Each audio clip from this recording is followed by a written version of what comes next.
8ஆம் அதிகாரத்துக்குள்ள போலாம். ரொம்ப இன்ட்ரஸ்டிங்கான காரியங்கள் நிறைய இருக்குது. வாசிக்கலாமா? இப்ப இந்த ஸ்தேவான கொல்லும் பொழுது, ஸ்தேவானை கொல்லுவதற்கு நெறைய தலைவர்கள் கிட்ட இருந்து பெர்மிஷன் தேவைப்படுது. அதுல ஒரு முக்கியமான ஒரு தலைவராய் அனுமதி கொடுத்தவர் யாருன்னு கேட்டா பவுல். வாசிக்கலாமா? 8ஆம் அதிகாரம் முதல் வசனம். அவனை கொலை செய்வதற்கு சவுல் சம்மதித்தான். காலத்திலே எருசலேம் உள்ள சபைக்கு மிகுந்த துன்பம் உண்டாயிற்று.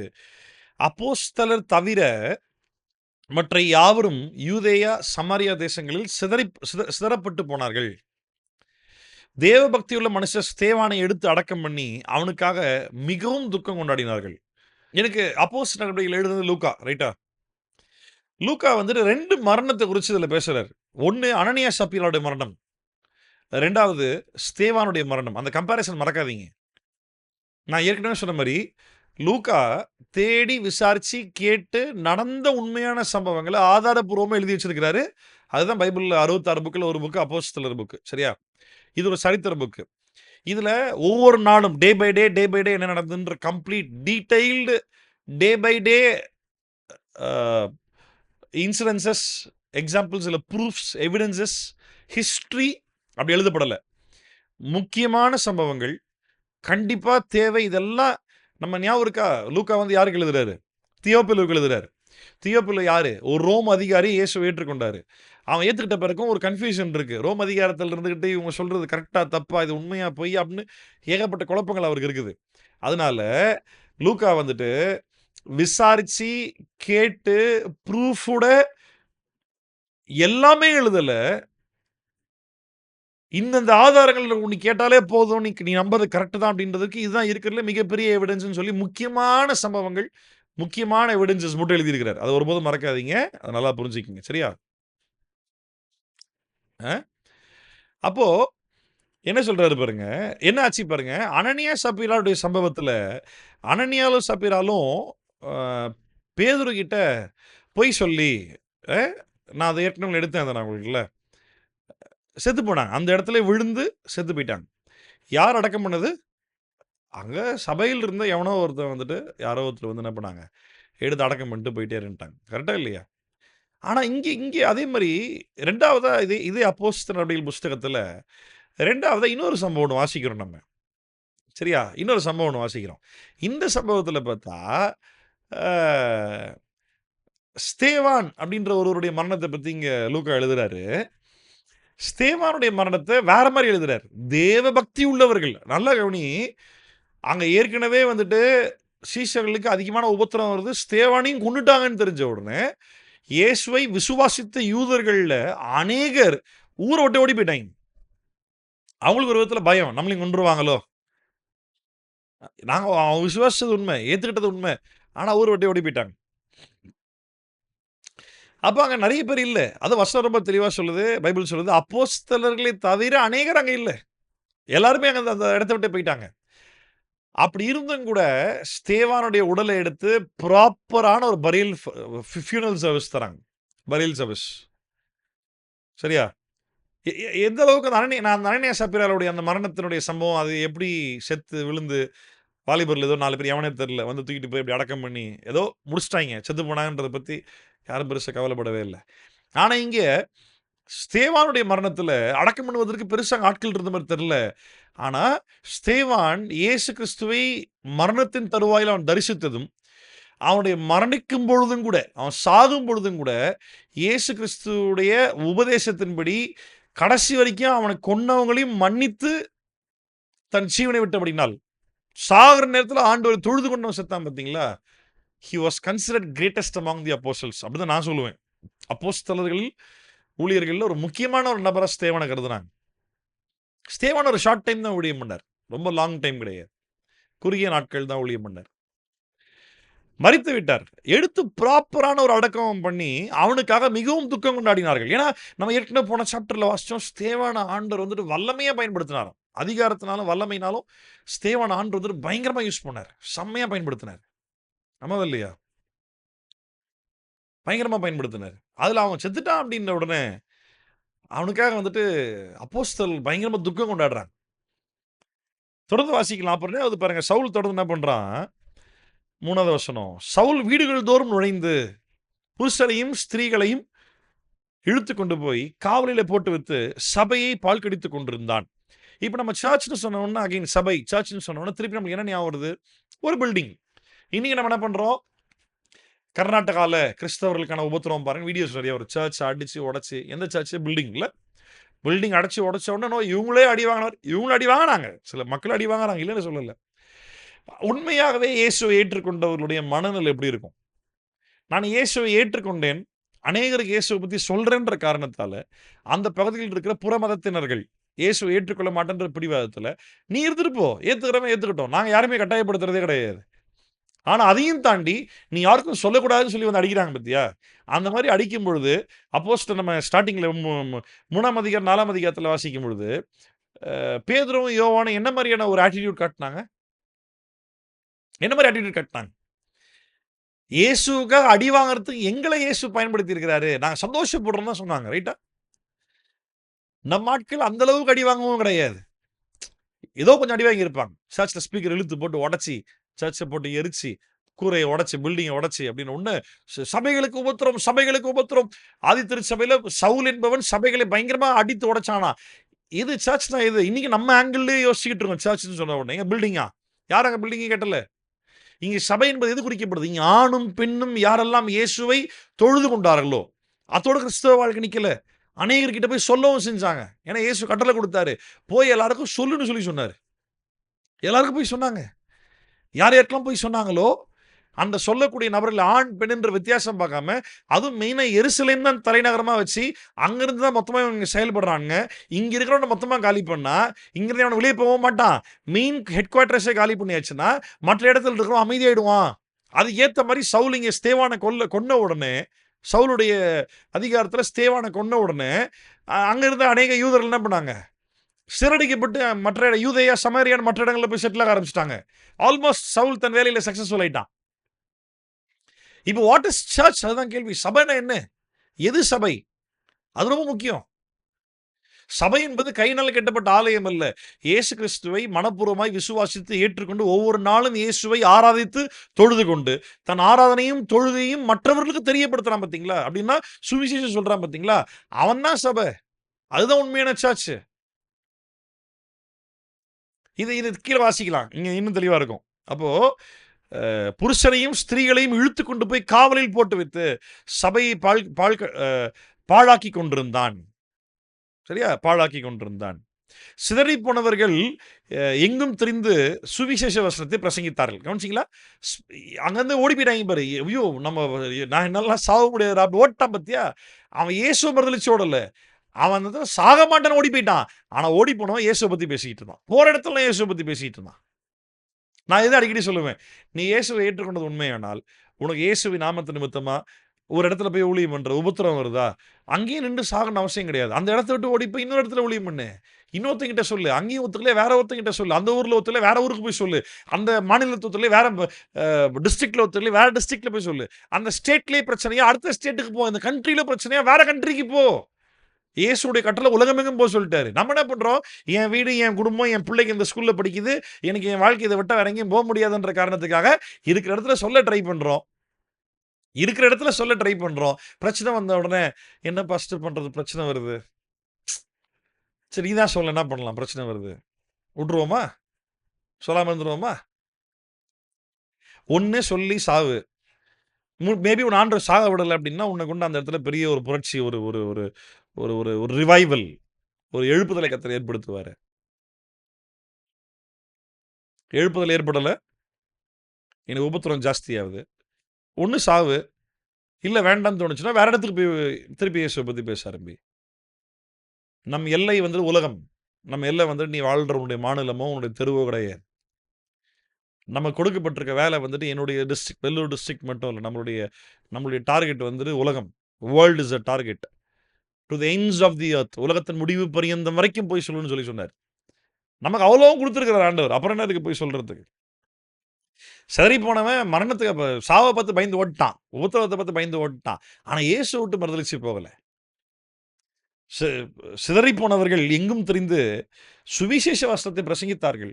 அப்பொழுது பிலிப் என்பவன் சமாரியாவில் உள்ள ஒரு பட்டணத்துக்கு போய், நல்லா கவனி, பிலிப்பு யாரு? ஸ்தேவானோடு கூட அழைக்கப்பட்டவன் தான் பிலிப்பும் கூட. கரெக்ட்டா? அப்போஸ்தலர் 6ஆம் அதிகாரத்துல வாசிச்சோமா? சபையில வருகிறவர்களை விசாரிப்பதற்கு ஒரு 7 பேரை சூஸ் பண்ணாங்களா?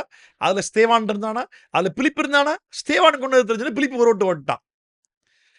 அட பாவி! அங்க உன் சகோதரன் இயேசுக்காக மரிக்கிறான். ஊரை விட்டே ஓட்டியாடா நீ. ஓடி போனவன் சும்மா ஓடி போல. போற இடத்துல ஊழியம் பண்ண ஆரம்பிக்கிறான். எல்லாம் காட்ஸ் கிரேஸ். எல்லாம் தேவனுடைய செயலும், தேவனுடைய திட்டமும் தான். போற இடத்துல அங்க போய் பாருங்க. போற இடத்துல அங்க போய் இயேசுவை பத்தி பயங்கரமா பேசிட்டு இருக்கான். என்னாச்சு? வாசிக்கலாமா? அப்பொழுது பிலிப் என்பவன் சமாரியாவில் உள்ள ஒரு பட்டணத்துக்கு போய் அங்குள்ளவர்களுக்கு கிறிஸ்துவை குறித்து பிரசங்கித்தான். பிலிப்பு செய்த அதிசயங்களை ஜனங்கள் கேள்விப்பட்டு கண்டு அவனால் சொல்லப்பட்டவைகளை ஒருமனப்பட்டு கவனித்தார்கள் பாருங்க. அதுதான் that is the power of God. நீ இயேசுவை பத்தி தைரியமா தேவ ஆவின் பலத்துடன் நீ பேச ஆரம்பிச்சினா ஒண்ணு பிரச்சனை வரும். இல்லாட்டி மொத்தமா உட்கார்ந்து கவனிப்பான் நீ சொல்றத. நடக்கும். கவனிப்பான். ட்ரை பண்ணி பாரு வேணும்னா. அ நான் பலமுறை சொல்லியிருக்கேன். நான் இப்பவும் மறுபடியும் சாட்சியா சொல்லுவேன். கர்த்தர் கிருபையினால இந்த அவிசுவாசிகள் நெறைய கூடக்கூடிய திருமண வீட்ல, கிறிஸ்தவ கல்யாணமா இருக்கும். நான் தான் நடத்தி வைப்பேன். ஆனா ஒரு ரிலேட்டிவ்ஸ்ன்ற பேர்ல அன்பிலீவர்ஸ் நெறைய பேர் இருப்பாய்ங்க. கர்த்தருடைய கிருபையினால அந்த அந்த இடத்துல ஒரு சுவிசேஷம் சொல்லிறணும் அப்டின்ட்டு, திருமணத்தில இதுதான் எங்க ஆர்டர் ஆஃப் சர்வீஸ். நாங்க ஒரு மெசேஜ் குடுப்போம் அப்டின்ற பேர்ல மெசேஜ் குடுக்கும்பொழுது, நான் மெசேஜ் குடுத்தேன். அ ஃபர்ஸ்ட்டு எனக்கு திருமணமான புதுசுல எனக்கு தெரிஞ்சு 2016ல 15 டிசம்பர் திருமணம் ஆச்சு எனக்கு. 16ல நம்ம சர்ச்ல ஒரு பொண்ணுக்கு என்கேஜ்மென்ட். அந்த என்கேஜ்மென்ட்ல அப்பா வந்துட்டு, "நீ பிரசங்கம் பண்ணு" அப்டின்ட்டாரு. தடவ பிரசங்கம் பண்றேன். நீங்க நம்ப மாட்டீங்க. ஒரு 500 பேருக்கு மேல பப்ளிக் மண்டபத்துல, சர்ச் பில்டிங்ல இல்ல. வரவன்லாம் சர்ச்சுக்கு வந்துருக்கான். ஏதோ பண்றாய்ங்க. அமைதியா இருக்கணும். இல்ல. பப்ளிக் மண்டபத்துல. நான் இயேசுவ பத்தி ஆவில நிரம்பி பயங்கரமா பேச ஆரம்பிச்சுட்டேன். காஸ்பல் பேச ஆரம்பிச்சுட்டேன். என்கேஜ்மென்ட் நடக்கிற இடத்துல. அதுல வந்து எங்க தெருல ஒருத்தர் இருக்கிறாரு. நல்லா அப்படி பட்டைய போட்டு முறுக்கு மீச வச்சுன்னு ஆள் தடியா இருப்பாரு. ஃப்ரண்ட் ரோல கைய கட்டி சேர்ல சாஞ்சுன்னு உட்காந்துக்கிறாரு. நான் அதெல்லாம் கண்டுக்கவே இல்ல. ஆடி வெளுன்னு வெளுத்தேன். ஆமா. அதான் எங்க அப்பா முறை பார்த்தாரு. அன்னையோட இன்னி வரைக்கும் கல்யாணம்னா நான் தான் பிரசனம். இதுவரைக்கும் நடந்த அற்புதம் அதுல என்ன அப்டின்னா, சர்ச்ல கவனிக்கிறியா? தூங்காத அவன தட்டி விடு எழுப்பு. டேய் பசங்க சத்தம் போடாத அமைதியா இரு கவனி. இது சர்ச்சுக்குள்ள நடக்கும். பப்ளிக் பிளேஸஸ்ல எல்லாரும் ஒண்ணா கூடியிருப்பாங்க. அங்க நான் இயேசுவ பத்தி ஒரு காஸ்பல் பேச ஆரம்பிச்சோம் நம்ப மாட்டீங்க. அப்படியே சைலண்ட் ஆயிடுவாங்க. எல்லாரும் கவனிப்பாங்க. நீ பரிசுத்த ஆவியினுடைய வழிநடத்துதனால, உண்மையான ஒரு அர்ப்பணிப்போடு, ஒரு ஆத்தும தாகத்தோடு, அங்க இருக்கிற உனக்காக தெரிஞ்சதெல்லாம் நான் அப்படியே பேசுவேன் நானு. அப்படின்ட்டு அங்க வந்து அல்லேலூயா சொல் அல்லேலூயா, ஆமென், கர்த்தருக்கு ஸ்தோத்திரம் அப்படின்லாம் பேசியிருந்தாலும் எவனும் மதிக்க மாட்டான். உனக்கு உண்மையான ஆத்தும பாரம் இருந்து, நாங்க இப்படிதான் பேசி பழகிட்டோம். அதெல்லாம் தவிர்த்து, இங்க இருக்கிற மக்களுக்கு எப்படியாவது இயேசுவ கொண்டு போய் சொல்லிறணும். என்ன சொல்லலாம்? எங்கருந்து ஸ்டார்ட் பண்ணலாம்? எப்படி பிராக்டிகலா பேசினா புரியும்? இந்த மக்களுடைய கவனத்த எப்படி உள்ள கொண்டு வரலாம்? அப்படின்னு உனக்கு அந்த ஆத்தும பாரம் உண்மையா இருந்ததுன்னா, ஆட்டோமேட்டிக்கா ஆவியானவர் உன்ன வழிநடத்த ஆரம்பிச்சுருவாரு. அப்படி நடக்கும்பொழுது என்ன ஆகும் தெரியுமா? ஃபர்ஸ்ட் மிராக்கிள் எல்லாரும் ஒருமனப்பட்டு, நீ சொல்றத காது குடுத்து கேட்க ஆரம்பிப்பாங்க. இத செய்யாம பர்த்டே ஃபங்ஷன்னா அதுக்கு ஒரு பேட்டர்ன். இப்படிதான் நடத்தணும். இல்ல? ஆமா. குழந்தை பிறந்ததுன்னா, அதுக்கு பிரதிஷ்டைன்னா சர்ச்ல இப்படிதான் நடத்தணும். திருமணமா? இப்படிதான் நடத்தணும். நம்ம நாட்டுல ஒரு புக்கே போட்டு வச்சிருக்காய்ங்க. திருமண ஆராதனை ஒழுங்குமுறை. தெரியுமா? நிச்சயதார்த்த ஆராதனை ஒழுங்குமுறை. புக்கே வச்சிருக்காய்ங்கல்ல. குழந்தை பிரதிஷ்டை ஆராதனை ஒழுங்குமுறை. ஒரு புக் இருக்கு. அத பார்த்து அப்படியே நடத்திட்டு போயிடுவான். எவனா வந்தான், எவன் போனவன், எவன் கவனிக்கிறானா, கவனிக்கலையா? அத பத்திலாம் இல்ல நம்ம அந்த பாரம்பரியத்துக்குள்ளேயே போவே கூடாது. அப்ப நமக்கு இந்த பாரம்பரியத்த விட்டு வெளிய வரணுன்றதுலயே ஒரு பெரிய ஒரு பயம் இருக்குது. எல்லாரும் பண்ற மாரியே பண்ருவோம். நமக்கு எதுக்கு வம்பு? நம்மளுக்கு தேவையில்லாம விமர்சிப்பாங்க. நீ ஊழியத்த கரெக்ட்டா பண்ணினா, ஒரு ஃபிக்ஸ்டு பேட்டர்ன்ல பண்ண மாட்ட. அதுதான் விஷயமே. கர்த்தருடைய ஊழியத்த நீ கரெக்ட்டா பண்ணினா, ஒரு நியமிக்கப்பட்ட ஒரு முறையில் நீ செய்ய மாட்ட. ஏன் அப்டின்னா, உன் ஆவியானவர் ஒரு சூழ்நிலையிலும் ஒவ்வொரு மாரி நடத்துவார். உபதேசம் மாறாது, சத்தியம் மாறாது. நடக்கப் போகிற அந்த சம்பவத்துல எது அவசியமோ அது கண்டிப்பா இருக்கும். ஃபார் எக்ஸாம்பிள் திருமணத்துல இருவருடைய வாக்குறுதி கண்டிப்பா இருக்கும். ஆனா, ஒவ்வொரு இடங்கள்லயும் ஆவியானவர் உன்ன ஒவ்வொரு மாரி வழிநடத்துவார். அப்புட்ன்னா, ஒரு இடத்துலயும் ஒரு ஒரு மாரி பரிசுத்த ஆவியின் வழிநடத்தல் நீ செய்யும் பொழுது, அங்க இருந்த மக்கள் அநேகர் பிரயோஜனப்படுவாங்க. ஆனா, அந்த பாரம்பரியமான ஆட்கள், பாரம்பரியமா இருக்கக்கூடிய ஊழியக்காரன்ற பேர்ல இருக்க அநேகர், அதிகமான விமர்சனத்த வைப்பாங்க. நமக்கு விமர்சனம்னா பயம். நம்மள பத்தி யாராவது தப்பா சொல்ருவாய்ங்க, அவதூறா சொல்ருவாங்க. நமக்கு எதுக்கு வம்பு? கூட்டத்தோட கூட்டமா எல்லாரும் மாரி நம்மளும் டிராவல் பண்ணிறலாம். அப்டின்ட்டு அதுதான் பிரச்சனை. நம்ம அப்படி இருக்கக்கூடாது. சரியா? இங்க நான் இப்ப என்ன சொல்ல வந்தேன் அப்படின்னா, இந்த எக்ஸாம்பிள் நான் ஏன் சொன்னேன் அப்படின்னா, ஸ்தேவான் சாரி இங்க அ இவரு பிலிப்பு மூலமாய் கர்த்தர் அநேக அற்புதங்கள செய்து, அவன் ஜனங்கள் பிலிப்பு செய்த அதிசயங்களை ஜனங்கள் கேள்விப்பட்டு கண்டு, அவனால் சொல்லப்பட்டவைகளை ஒருமனப்பட்டு கவனிச்சாங்களாம். கேட்டாங்கன்னு இல்ல. காது குடுத்து கேட்டாங்கன்னு இல்ல. They were not just hearing. They were listening. கவனித்தார்கள் எல்லாருமே. நீ ஆவியில ஏவப்பட்டு, பரிசுத்த ஆவியானவருடைய நடத்துதல்ல உன்னுடைய தனிப்பட்ட கமிட்மெண்ட் அர்ப்பணிப்பு இருக்குமானால், அந்த ஆத்தும தாகத்தோடு நீ அங்க இருக்கிற மக்களுக்கு எப்படியாவது ரீச் பண்ணிறணுன்ற ஒரு ஆர்வத்தோடு நீ பேசினீன்னா, அங்க ஆவியானவர் கிரியை செய்றார் அப்படின்றதுக்கு முதல் அடையாளம் என்ன தெரியுமா? அவங்க கவனிப்பாங்க. They will listen. They will listen. இருக்கிறதுல பெரிய மிராக்கிள் அதுதான். மக்கள கவனிக்க வைக்கிறதுக்கு நம்ம ஆட்கள் தெருவுல இறங்கி டான்ஸ் ஆடி, பாட்டு போடு, கைய தட்டி, மியூசிக்க வச்சு வாசிச்சு, எப்படியாவது ஒரு கிரவுட கூட்டணும்னு இவங்க பண்ற முயற்சி எல்லாம் நல்லது. எல்லாத்தையும் கிரவுட கூட்டிட்டு, இவன் சர்ச்சில பேசுற மாரி இவங்க வந்து பேசிக்கிட்டு இருக்காய்ங்க. எவனுமே கவனிக்க மாட்டான். அதுதான் பிரச்சனை. காரணம் என்ன? நம்ம ஆட்கள் அந்த பாரம்பரியத்த விட்டு வெளிய வர தயாரா இல்ல. அப்ப என்னாச்சு? எல்லாரும் கவனிச்சாங்க. அப்ப என்ன ஆகுது? கவனிக்க ஆரம்பிக்கும் பொழுது, அநேகரில் இருந்த அசுத்த ஆவிகள் மிகுந்த சத்தத்தோடே கூப்பிட்டு, அவர்களை விட்டு புறப்பட்டது. அ அநேக திமிர்வாதக்காரரும், சப்பாணிகளும் குணமாக்கப்பட்டார்கள். அந்த பட்டணத்திலே மிகுந்த சந்தோஷம் உண்டாயிற்று. சீமோன் என்று பெயர் கொண்ட இப்ப பாருங்க பிலிப்பு எப்படிலாம் ஊழியம் பண்ணாருன்னு சொல்லப்படுது. பிலிப்பு தொடர்ந்து அங்க ஒரு சம்பவம் நடக்குது கவனிங்க. இது ரொம்ப நல்லா இருக்கும் அந்த சம்பவம். உங்களுக்கு தெரியும்னு நெனைக்கிறேன். சீமோன் என்று பெயர் கொண்ட ஒரு மனுஷன் அந்த பட்டணத்திலே மாயவித்தக்காரனா இருந்தான். மந்திரவாதி.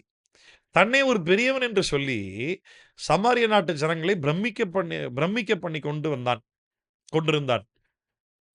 தேவனுடைய பெரிதான சக்தி இவன்தான் என்று எண்ணி, சிறியோர், பெரியோர் யாவரும் அவனுக்கு செவி கொடுத்து வந்தார்கள். இந்த சீமோன் மாரி நெறைய ஊழியக்காரங்க இருக்காங்க தெரியுமா? நான் தான் கர்த்தருடைய பெரிதான தீர்க்கதரிசி. ஆண்டவர் என் மூலமா தான் பேசுறாரு. இது ஓப்பனா பப்ளிஷ் பண்ற நெறைய ஊழியக்காரங்க இருக்காங்க தெரியுமா? தெரியுமா தெரியாதா? எனக்கெல்லாம் அவங்களெல்லாம் வந்துட்டு இந்த மந்திரவாதி சீமோன் மாரி தான் தெரியுது எனக்கு. உண்மையா ரட்சிக்கப்பட்ட மாரிலாம் தெரியல. சரி, இந்த சீமோன் உண்மையா ரட்சிக்கப்பட்ட பிறகு எப்படி ஆனான்றத பார்ப்போமா? அப்படி பார்த்தாலும் இன்னைக்கு நெறைய ஊழியக்காரங்க அந்த மாரி தான் இருக்கிறாய்ங்க. சீமோனுடைய சம்பவத்தில நீ வாசிக்கும் பொழுது, நான் உண்மையாவே இந்த வேத பகுதியிலிருந்து எனக்கு ஒரு சில கேள்விகள் வந்தது. கொஞ்சம் ஆராய்ச்சி பண்ணி என்ன சொல்லப்பட்டிருக்கு அப்படின்னு படிக்கலான்னு யோசிச்சேன். ஆனா எனக்கு படிக்க டைம் இல்ல. ஏன்னா, இந்த டைம் இல்லன்னா, ஏன் டைம் இல்ல அப்படின்னா, இந்த 8ஆம் அதிகாரத்த ஒரு 2, 3 முறை திருப்பி திருப்பி படிச்சேன். அதுல இந்த 2, 3 சம்பவங்கள் இருக்கு. இந்த சீமோனுடைய சம்பவம் எனக்கு ரொம்ப டிஃபரெண்ட்டா புரிஞ்சது இந்த முறை எனக்கு.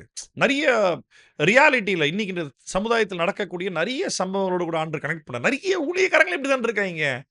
அடப்பாவிகளா! இதெல்லாம் எப்படி இருக்குது அப்படின்ற மாரி ஆண்டவர் நெறைய விஷயத்த என்ன ரியலைஸ் பண்ண வச்சார். சரி நம்ம படிப்போம்.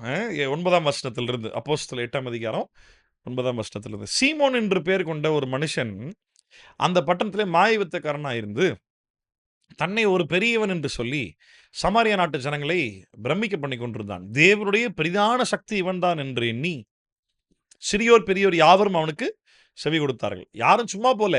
இவன் சொல்லிக்கிட்டு இருந்தான். ஒரு சில மேஜிக் வேலைலாம் பண்ணி, நான் தான் இருக்கிறதிலே பெரியவன். நான் தான் இருக்கிறதிலேயே சக்தி வாய்ந்த ஒரு ஆளு. அப்படின்றத வந்துட்டு அநேகருக்கு வந்து சொல்லிட்டு இருந்தான். இங்க சீமோன் அப்படின்ற ஒரு நபர் இருக்கான் பார்த்தீங்களா? அவன் என்ன பண்றான்? ஒரு ஒரு மந்திரவாதி. இன்னைக்கு இருக்கிற மந்திரவாதிகள் எப்படி எல்லாரும் ஏமாத்தி, காசுக்காக பொழைக்கிறாய்ங்களோ, அதே போல அவனும் ஒரு மந்திரவாதி. சும்மா காசுக்காக மாயவித்தை எல்லாம் பண்ணிக்கிட்டு இருக்கான். அவன தன்னை பெரியவன்னு சொல்லிக்கிட்டான். நல்லா கவனி. எந்த மதம், எந்த மத போதகர்ன்றது முக்கியம் கிடையாது. அவன் வாயில நான் பெரிய ஆள். கடவுள் என் மூலமா தான் பேசுறார். நான் பெரிய ஆள் அப்படின்னு எவனா ஒருத்தன் பேச ஆரம்பிச்சுட்டான் அப்படின்னா, அவன் பிசினஸ் தான் பண்றான் அப்படின்றதுல மாற்று கருத்தே கிடையாது. சரியா? ஆமா. பிசினஸ் தான் பண்றான் அப்படின்றதுல மாற்று கருத்தே கிடையாது. ஏன்னா, கடவுளுடைய பார்வையில இங்க பெரியவன், சின்னவன் யாருமே இல்ல. இப்ப என் மூலமா நான் பலமுறை சர்ச்ல செய்தி குடுக்கும்போது, "பாஸ்டர் இன்னைக்கு ஆண்டவர் உங்க மூலமா என்கிட்ட பேசினாருன்னு" பல பேர் என்கிட்ட சொல்லியிருக்கிறாங்க. அதனால நான் என்ன ஸ்பெஷலா நான் என்னைக்கும் பார்த்ததே கிடையாது. கடவுளுடைய பார்வையில ஏற்றத்தாழ்வே கிடையாது. எல்லாரையும் ஆண்டவர் இயேசப்பா ஒரே மாரி தான் பார்க்குறாரு. வித்தியாசத்தோடு பார்க்குறது இல்ல. சரியா? அவன் அநேக காலமாய் தன்னுடைய மாய வித்தைகளினாலே அவர்களை பிரமிக்க பண்ணினதினால் அவனை மதித்து வந்தார்கள். தேவனுடைய ராஜ்யத்திற்கும் இயேசு கிறிஸ்து நாமத்திற்கும் ஏற்றவைகளை குறித்து பிலிப்பு பிரசங்கித்ததை அவர்கள் விசுவாசித்த பொழுது புருஷர்களும் ஸ்திரீகளும் ஞானஸ்நானம் பெற்றார்கள். நிறைய பேர் யோசிக்கிறாங்க, ஏய் ஞானஸ்நானம் எடுத்தா நான் முழுசா வந்து சேர்ந்துருவேன். நான் ஞானஸ்நானம் எடுக்க மாட்டேன். நான் வேணா சர்ச்சுக்கு சும்மா வந்து போறேன். இல்ல, இப்போ விசுவாசத்தினுடைய அடையாளம் ஞானஸ்நானம். அப்படின்னா ஞானஸ்நானம் எடுக்கிறதுனால, நான் இயேசுவை கம்ப்ளீட்டா ஃபுல்லா ஏத்துக்கிறேன்றது தான் பாயிண்ட்டு. பாப்டிசம் எடுத்தா தான் ஒருத்தன் கிறிஸ்டியன். அவன் ஏசப்பா பிள்ளை ஆயிட்டான். எடுக்கலன்னா அவன் இல்ல. அப்படி இல்ல. இயேசுவை மனப்பூர்வமாய் விசுவாசிக்கிற யாரா இருந்தாலும் இயேசுவோட பிள்ளையா மாறிட்டாங்க. அவங்க பாவத்தை இயேசு மன்னிக்கிறார். பரிசுத்த ஆவியானவரை தேவன் தருகிறார். அந்த பரிசுத்த ஆவியானவர் நமக்குள்ள வாசம் பண்றாரு. அவர் நமக்குள்ள இருந்து சில விஷயங்கள் சொல்லுவாரு, உணர்த்துவாரு, நடத்துவாரு. நெறைய விஷயம் நமக்கு தானாவே புரிய ஆரம்பிக்கும். இத்தன வருஷமா அப்படி யோசிச்சிருக்க மாட்டோம். ஆனா, இப்ப நெறைய விஷயங்கள் தானா புரிய ஆரம்பிக்கும். சரியா? ஞானஸ்நானம் என்பது அவரை விசுவாசிக்கிறேன் என்பதற்கான பப்ளிக் கன்ஃபெஷன். பொதுவில் நான் நான் செய்யக்கூடிய ஒரு அறிக்கை தான் ஞானஸ்நானம். சரியா? சரி. அப்போ பிலிப்பு சொன்ன செய்தியை கேட்டாங்க, விசுவாசிச்சாங்க, ஞானஸ்நானம் எடுத்தார்கள். அப்பொழுது சீமோன் விசுவாசித்து ஞானஸ்நானம் பெற்று, நல்லா கவனிங்க. இங்க தான் முக்கியமான பாயிண்ட்ல வரும். சீமோன் என்ன பண்ணா? விசுவாசித்தான். விசுவாசித்து என்ன பண்ணா? ஞானஸ்நானம் பெற்றான். பிலிப்பை பற்றிக்கொண்டு, கவனிச்சியா?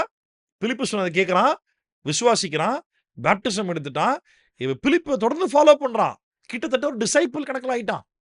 ஒரு சீஷனை போல ஃபாலோ பண்ண ஆரம்பிச்சுட்டான். ரைட்டா? பற்றிக்கொண்டு அவனால் நடந்த அடையாளங்களையும் பெரிய அற்புதங்களையும் கண்டு பிரமித்தான். ஒரு காலத்துல இவன் பெருசா பண்ணிக்கிட்டு இவனை பெரிய ஆளா பேசிக்கிட்டு இருந்தான்.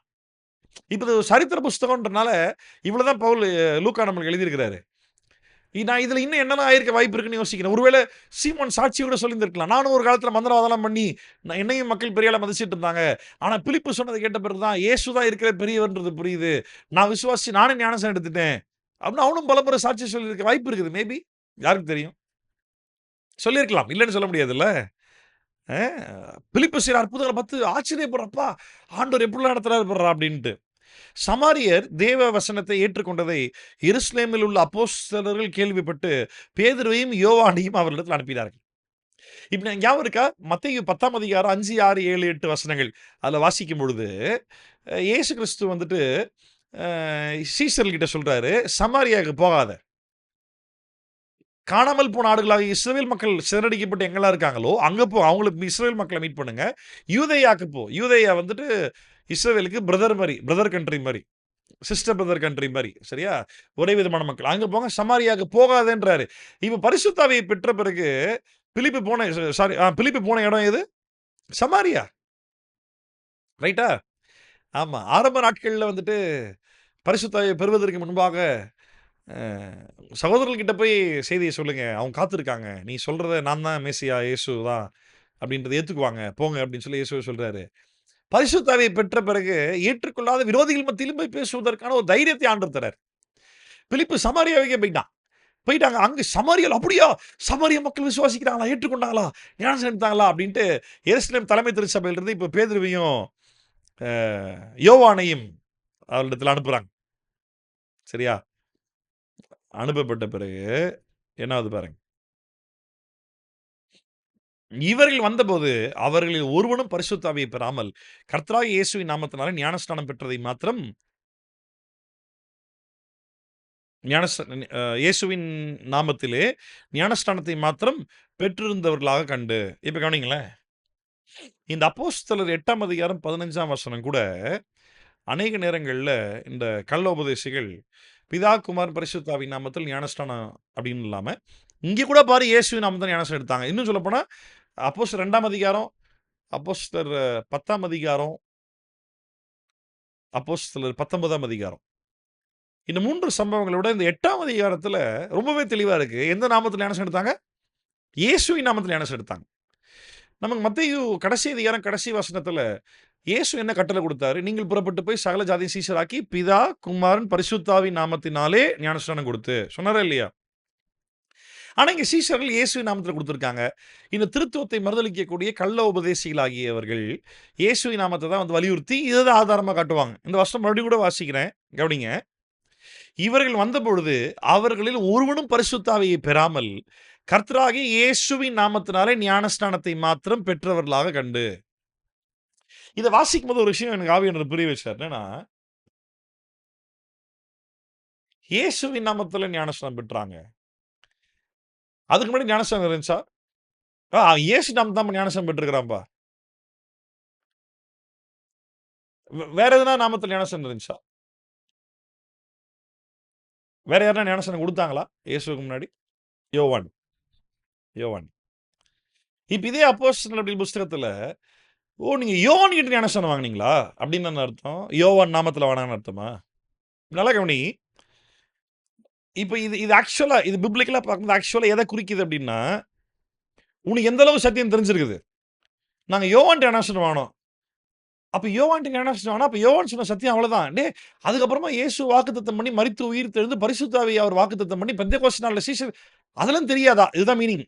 யோவான் ஞானஸ்நானம் எடுத்திருக்கிறேன் அப்படின்னா. இயேசு மூலமா ஞானஸ்நானம் எடுத்தேன். இயேசுவின் நாமத்துல அப்படின்னா, ஓகே, ஓகே. அப்ப இயேசு நாமத்துல எடுத்தா, அப்ப என்ன பண்ணும்? இதெல்லாம் உங்களுக்கு தெரியும்.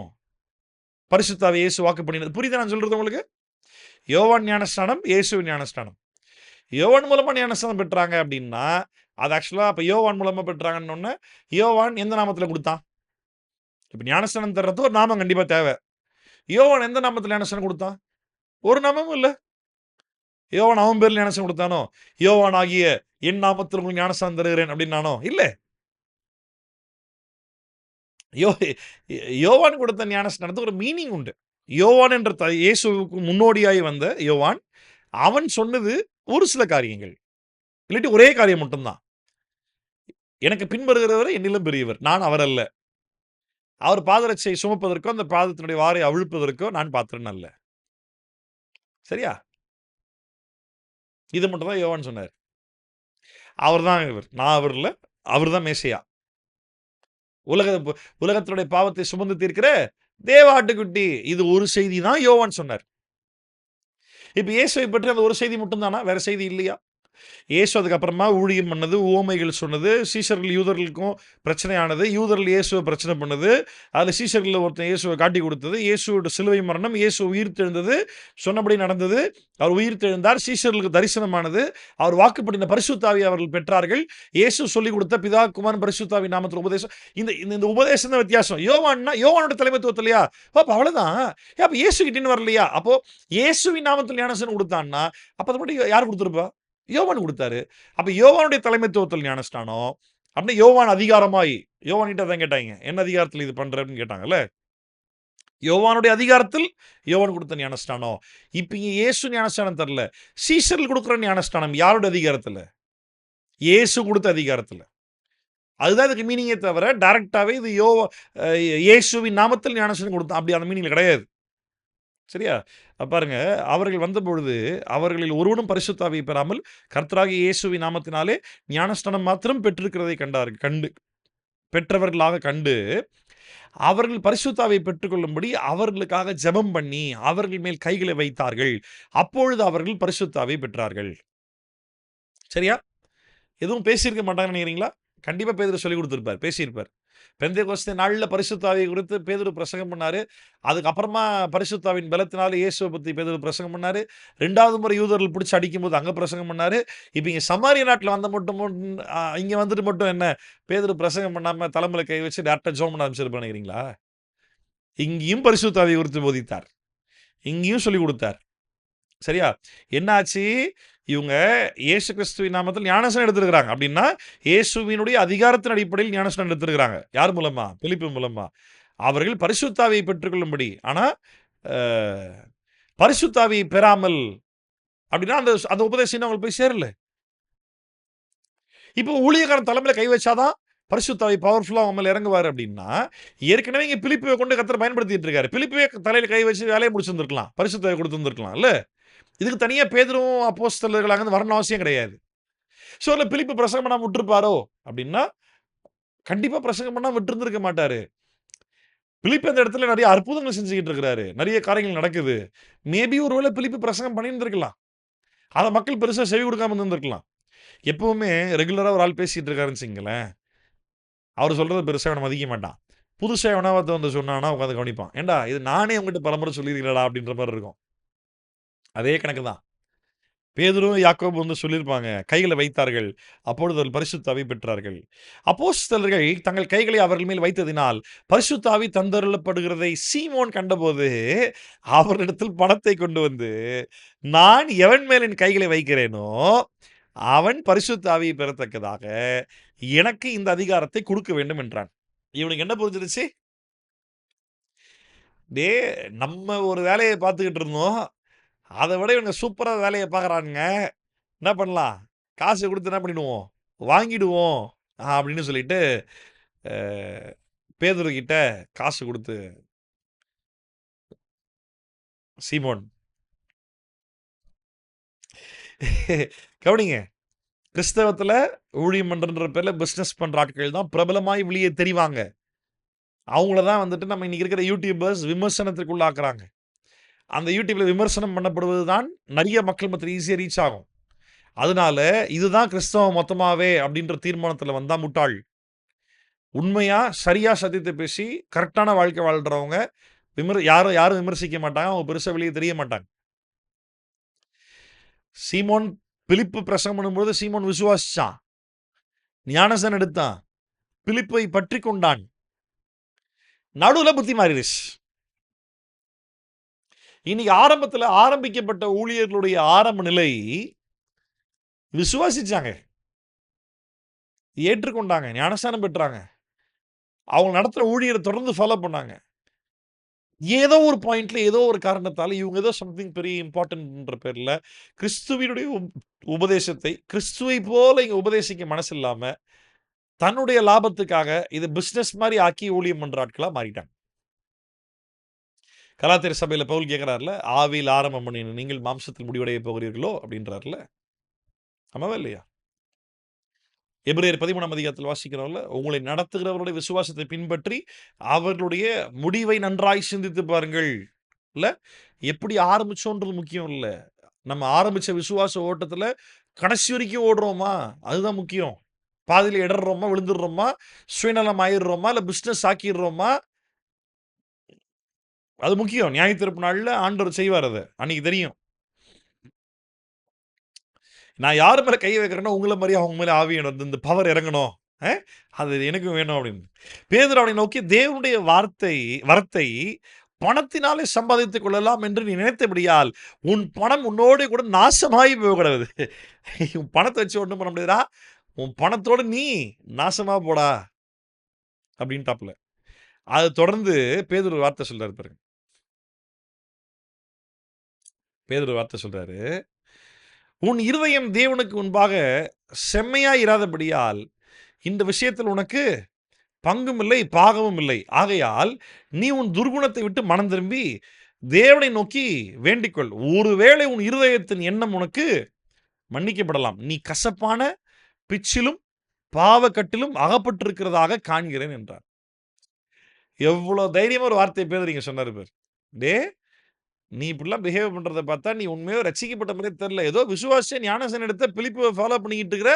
நீ கர்த்தருக்காக ஊழியம் பண்ணுவ, நல்லவனா இருக்கிற அப்படின்னு சொல்லி யோசிச்சு பார்த்தோம் நாங்க. என்னடா நீ பணத்துக்காக வந்து நிக்கிற, நீயும் உன் பணம் நாசமா போயிடு. இன்னைக்கு எத்தன ஊழியர்கள் சபைய கட்டி அவங்களோட தேவைக்காக வித்துடுறாங்க சபைய தெரியுமா? சபைய விக்க முடியுமா? சொல்லுங்க. சர்ச்ச வந்துட்டு can you sell a church? Can you put a church for auction and sell it? Can you sell or bargain a church? அங்க தான் வந்து இவங்க சர்ச்ன்றத என்ன பண்ணிட்டாங்க? பில்டிங் ஆக்கிட்டாங்க. எனக்கு புரியல ஆக்சுவலா. இது எப்படி சர்ச்ன்னு சொல்லட்டும்? இது எப்படி கர்த்தருடைய ஊழியம்ன்னு சொல்லட்டும்? இதுல என்ன அர்ப்பணிப்பு இருக்குது? இதுல என்ன பாரம் இருக்குது? இதுல என்ன தியாகம் இருக்குது? ஒண்ணுமே ஒண்ணுமே கிடையாது. எதுவுமே இல்ல இதுல ஆக்சுவலா. இவன் என்ன அழகா வந்து காசு குடுத்து வாங்கிர்லான்னு பாரு. அப்ப அங்க பேதுரு சொல்ல, "டேய், நீ ரட்சிக்கப்பட்டதே உண்மைன்னு மாரி தெரியலடா. விசுவாசிச்சது உண்மை. ஞானஸ்நானம் எடுத்தது உண்மை." ஆனா பேதுரு இங்க சொல்றாரு, "நீ கசப்பான பிச்சினாலும் பாவக்கட்டிலும் அகப்பட்டிருக்கிறதாக காண்கிறேன்" என்கிறார். ஒருவேளை உன் இருதயத்தின் இந்த பாவத்த ஆண்டவர் மன்னிச்சா மன்னிக்கலாம். ஒழுங்கா என்ன பண்ணு? ஆண்டவர நோக்கி வேண்டிக்கோ அப்படின்றாரு.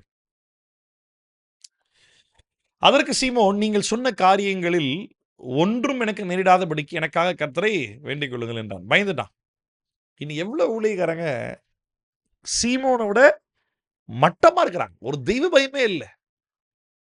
கடவுளுக்குரிய பயமே இல்ல. இன்னைக்கு இந்த பாஸ்டர் ஒருத்தர் வீட்டுக்கு வந்தாரு. அவர்ட்ட பேசிட்டு இருந்தேன் நானு. அப்போ எங்களுக்கு அப்படி சொல்லிக் குடுத்துட்டாங்கப்பா, என்னப்பா பண்றது நாங்க? எத சொன்னாலும், எத சொன்னாலும், எங்களுக்கு அப்படியே எங்க மூத்த ஊழியக்காரன் அப்படி சொல்லிக் குடுத்துட்டாங்கப்பா, என்னப்பா பண்றது? அப்ப நான் சொன்னேன், ரொம்ப கன்வீனியன்ட்டா இருக்குதுல்ல உங்களுக்கு இந்த ஸ்டேட்மெண்ட் சொல்றதுக்கு. நீங்க திருந்த மாட்டீங்க. நீங்க கேட்க மாட்டீங்க. நீங்க மாற மாட்டீங்க. எப்படியாவது சரியான சத்தியத்த மட்டும் தான் மக்களுக்கு சொல்லணும். ஏதோ தெரிஞ்சத பேசக்கூடாதுன்னு நீங்க நீங்க ஒப்புரவாக மாட்டீங்க. ஆண்டவர்ட்ட மனம் மாற மாட்டீங்க. உங்களுக்கு ஈஸியா இருக்கிற ஒரு ஸ்டேட்மெண்ட் என்ன? எங்களுடைய மூத்த ஊழியர் அப்படி நடத்திட்டாங்கப்பா. நாங்க என்னப்பா பண்ணிட்டோம்? என்னப்பா பண்ணிட்டோம்னா என்ன பண்ணிட்டோம்? ஊழியத்த விட்டு போயிடு பேசாம. இல்லாட்டி கரெக்ட்டா ஊழியம் பண்ணு. இது ரொம்ப ஈஸி ஆயிருச்சு. என்னப்பா பண்றது? எங்களுக்கு அப்படி சொல்லிக் குடுத்துட்டாங்கப்பா. இவங்கலாம் வந்துட்டு இந்த மந்திரவாதி சீமோன் கூட மனம் திரும்பிட்டான். அவன் காசு குடுத்து வாங்கிடலான்னு ட்ரை பண்ணான். புத்தி லைட்டா மாறுச்சு. பேதுரு திட்டுன உடனே, ஐயோ! Sorry, sorry. எனக்காக ஜெபம் பண்ணீங்க. தெரியாம பழைய யோசனை வந்துச்சு. எனக்காக நீங்க ஜெபம் பண்ணிக்கங்கன்னு அவன் மனம் வருந்திட்டாய்ங்க. நம்ம ஊழியக்காரங்களுக்கு தெய்வ பயமே இல்ல. டேய் நீங்க போதிக்கிற வசனம் சத்தியத்தின்படி இல்லடா, தப்பா இருக்குன்னு காட்டுனா கூட ஏத்துக்கிறதுக்கு மனசே இல்ல. சபை இருமாப்பா ஆளக்கூடாதுன்னு வசனம் சொல்லுது. இருமாப்பா ஆளக்கூடாது. ஆனா அதே நேரத்துல கடிந்து கொள்ளணும். சீர்திருத்தணும். இதுவும் இருக்குது. அதுக்கெல்லாம் நம்ம ஆட்களுக்கு தயாராவே இல்ல. இருமாப்பா தான் சபைய ஆள்றாய்ங்க.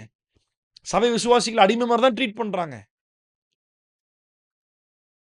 நியாயத்தீர்ப்பு நாள்ல கர்த்தர் உன்ன கேள்வி கேட்பாரு அப்படின்றத இவங்க பிரசங்கம் பண்றதுக்கு மட்டும் தான் பயன்படுத்துறாங்களே தவிர, நியாயத்தீர்ப்பு முதல் தேவனுடைய வீட்ல துவங்கும் அப்படின்னு பிரசங்கம் பண்றாங்க. தேவனுடைய வீட்ல முதல்ல யாருக்கு துவங்கும்? யாக்கோபு 3:1 வாசிக்கிறோம். அதிக ஆக்கினை உண்டு என்பதை அறிந்து அநேகர் போதகர்கள் ஆகாதிருப்பீர்களாக. சபையில போதிக்கிறவனுக்கு தான் தேவனுடைய வீட்ல முதல்ல ஆக்கினை தீர்ப்பு தொடங்கும். நியாய தீர்ப்பு தொடங்கும். தெய்வ பயமே இல்ல.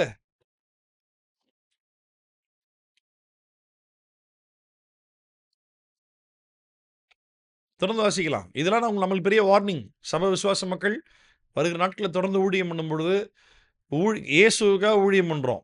காசுக்காக ஊழியம் பண்ணல. சம்பளத்துக்காக ஊழியம் பண்ணல. சத்தியத்துக்காக ஊழியம் பண்றோம். இத ஒருபோதும் மறக்காதீங்க. திருப்பி சொல்லவா? இயேசு கட்டளை குடுத்தார் என்பதற்காக ஊழியம் பண்றோம். காசுக்காக ஊழியம் பண்ணல.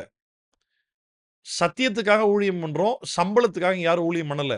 யாரும் யார்ட்டயும் காசு வாங்குறதுக்காக இங்க ஊழியம் பண்ணல. நல்லா புரிஞ்சுக்கோ. ஏன் சொல்றேன் அப்டின்னா, ஊழியத்தின் பாதையில உனக்கு ஆஃபர் வரும். You will get offer. Don't fall for the offer. If you fall for the offer, you are falling away from God. உனக்கு ஊழியத்துல நெறைய வாய்ப்புகள் வரும். இவ்வளோ தரேன் தம்பி, வாங்க தம்பி. அவ்வளோ தரேன் தம்பி, வாங்க தம்பி. உங்களுக்கும் தேவைகள் இருக்குல்ல, வாங்க டெய்லி இவ்வளோ குடுத்துடுறேன், வாங்க நீ ஊழியத்துக்கு வாங்க. ஆஃபர் வரும். நீ ஊழியத்துல ஆஃபருக்காக ஓடாத, பணத்துக்காக ஊழியத்துக்கு ஓடாத. ஊழியத்துக்கு போறது காணிக்கை தராங்களா? வாங்க மாட்டேன்னு சொல்லாத. ஏன்னா காணிக்கைய மக்கள் குடுக்கும் பொழுது, அவங்க உன் மூஞ்ச பார்த்து குடுக்கல. உனக்குள்ள இருந்து வார்த்தையாய் தேவன் கிரியை செய்றார்ல, அந்த வார்த்தைய கேட்டு மக்கள் அனுபவத்துல மக்கள் சந்தோஷப்படுறாங்கல்ல, விடுதலை பெறுறாங்கல்ல, அவங்களுக்கு சத்தியம் புரிய ஆரம்பிக்கல. அதனால அவங்க ஆண்டவருக்கு காணிக்கை குடுக்குறாங்க. அவங்க காணிக்கை குடுத்தா அவங்கள கர்த்தர் ஆசீர்வதிப்பார்ன்னு வசனம் சொல்லுது. அவனாவே குடுத்தானா, நோ சொல்லாத. கை நீட்டி காணிக்கைய வாங்கி, ஆண்டவரே அந்த காணிக்கைய ஆசீர்வதிங்க, கொடுத்தவங்கள ஆசீர்வதிங்கன்னு சொல்லி, அவன ஆசீர்வாதம் பண்ணி ஜெபம் பண்ணிட்டு வா. சரியா? காணிக்கை குடுக்கும்பொழுது வாங்கக்கூடாதுன்னு சொல்றது ஊழியக்காரனுக்கு அனுமதி கிடையாது. வாங்கி தான் ஆவணும். காணிக்கை குடுத்தாலும் வாங்கி தான் ஆவணும். ஆனா, காணிக்கை குடுத்து தான் ஆகணும்னு கட்டாயப்படுத்தி வாங்குவது பாவம். அது தப்பு. அப்படி கிடையாது. ஏன் வந்துட்டு மோஸ்ட்லி இயேசுவை ஏற்றுக்கொள்ளாதவர்கள் புதுசா சபைக்கு வந்தா காணிக்கை குடுப்பாங்க. நான் வேணான்னு சொல்றேன். நான் நான் வாங்க மாட்டேன்னு இல்லங்க. வேண்டாம் நீங்க வச்சுக்கங்க பரவால்ல. நீங்க குடுக்கணும்னு அவசியம் இல்ல. ஏன்னா எல்லாருக்குமே வந்துட்டு ஒரு மந்திரவாதி கிட்ட போனா, ஒரு ஒரு ஒரு ஜோசியக்காரன் கிட்ட போனா, கோயில்ல வந்துட்டு சாமிக்கு பூசாரி அர்ச்சகர் பண்றாருன்னா ரூ. 10 அவனுக்கு குடுக்காம அவன் பண்ணமாட்டான். காசு குடுத்தா தான் வேலை ஆகும்ன்ற எல்லா இடத்துலயும் தெரியும். அந்த நம்பிக்கையில இவன் சர்ச்சுக்கு வருவான். ஐயா கிட்ட ஜெபம் பண்ணிக்க தான் வந்திருக்கிறேன். எப்படி சும்மா ஜெபம் பண்றது? எதனா குடுத்து தானே ஜெபம் பண்ணணும்னு வருவான். இங்க யாரும் குடுக்கறதுக்காக நான் ஜெபம் பண்ணல. ஜெபிக்கிறதுக்காக மட்டும் நான் இங்க இல்ல. சத்தியத்த சொல்றதுக்காக நான் இங்க இருக்கிறேன். அதனால நம்ம அவங்களுக்கு சொல்லி அவங்கள புரிய வைக்கணும். நீங்க சர்ச்சுக்கு வரும்போது பிரேயர் பண்றதுக்காக என்கிட்ட வந்தீங்கன்னா, நான் உங்களுக்கு சத்தியத்த சேர்த்து சொல்லி தருவேன். காசுக்காக நான் அத பண்றது இல்ல. நீங்க காசு குடுக்கணுன்ற கட்டாயம் இங்க இல்ல. அங்க தான் கிறிஸ்தவம், இயேசு ரொம்ப தனித்துவமா இருக்காருன்ற சொல்லி தரணும். யோவான்ல வாசிக்கும்போது நாங்கள் புறஜாதிகளிடத்தில் ஒன்றும் வாங்காமல் இலவசமாய் சுவிசேஷத்தை பிரசங்கம் பண்ணணும்னு சொல்லி யோவான் சொல்றாருல்ல, அது அவனோட பெருந்தன்மை. வாங்கக்கூடாதுன்ற சட்டம் இல்ல. வாங்க மாட்டோம். ஏன்னா காசுக்காக நாங்க ஊழியம் பண்ணல அப்படின்றத ரொம்ப ஓப்பனா காட்டுறாரு. அவிசுவாசிகள் அநேக நேரங்கள்ல அவங்க வீட்ல நம்ம ஜெபிக்க போகும்பொழுது, அவங்க அந்த நேரத்துல அவங்களுக்கு ஒரு பிரச்சனை இருக்கும். அத சரியாயிறதுக்காக ஜெபம் பண்ணுங்க சார். ஒரு ஜெபம் பண்ணுங்க சார். எனக்கு சரியாயிடணும் சார். அப்படின்னு தான் அவங்க எதிர்பார்ப்பாங்க. சரியாயிடுச்சுன்னா காணிக்கை குடுத்துடுறேன்.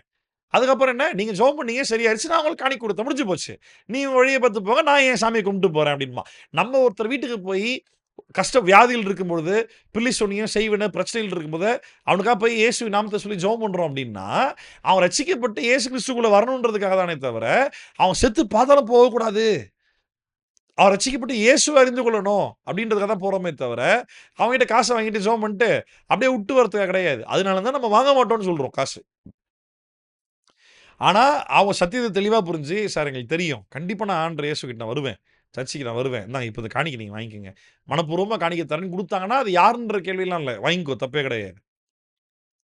ஸோ, அவிசுவாசி கிட்ட நம்ம காணிக்க வாங்க மாட்டோம்ன்னு நான் வாங்கக்கூடாதுன்னு ஏற்கனவே சொல்லிக் குடுத்துருக்கிறேன். அதான் டைரக்ட்டா ஒரு விஷயத்த ரூல் ஆக்காதீங்க. நான் ஏன் சொல்லி தரேன் அப்படின்றத அண்டர்ஸ்டாண்ட் பண்ணிக்கங்க முதல்ல. அவிசுவாசிகளிடத்தில் காணிக்கை வாங்கக்கூடாதுன்னு நான் சொல்றது, ரூல் இல்ல. வாங்கக்கூடாதுன்ற சட்டம் இல்ல. அவங்களுடைய மனப்போக்குவம் எப்படி இருக்குன்றத யோசிங்க. எங்க வீட்ல பிரச்சனை. ஜெபம் பண்றதுக்கு ஐயாவ கூப்பிட்டேன். வந்தாரு ஜெபம் பண்ணாரு. நான் காணிக்க குடுத்தேன். இப்ப என்ன ஆச்சு? சரிக்கு சமமாயிருச்சு. அவர் வந்தாரு, ஜெபம் பண்ணாரு. நான் காணிக்க குடுத்தேன். முடிஞ்சு ஈக்குவல் ஆயிருச்சு. இல்ல. அப்படி இது அந்த பேட்டர்ன்ல இது வொர்க் ஆகாது. அப்படின்றதுக்காக தான் நான் சொல்லிக் குடுத்தேன். அவங்க நல்ல சத்தியத்த கேட்டு புரிஞ்சு மனப்பூர்வமா, "எங்களுக்கு எல்லாம் புரியுது சார். நான் இல்லன்னு சொல்லல. ஆனாலும் நாங்க கடவுளுக்காக குடுக்குறோம். தயவு செய்து வாங்கிக்கங்க." அப்படின்னா தாராளமா வாங்கிக்கலாம். தப்பு கிடையாது. சரியா?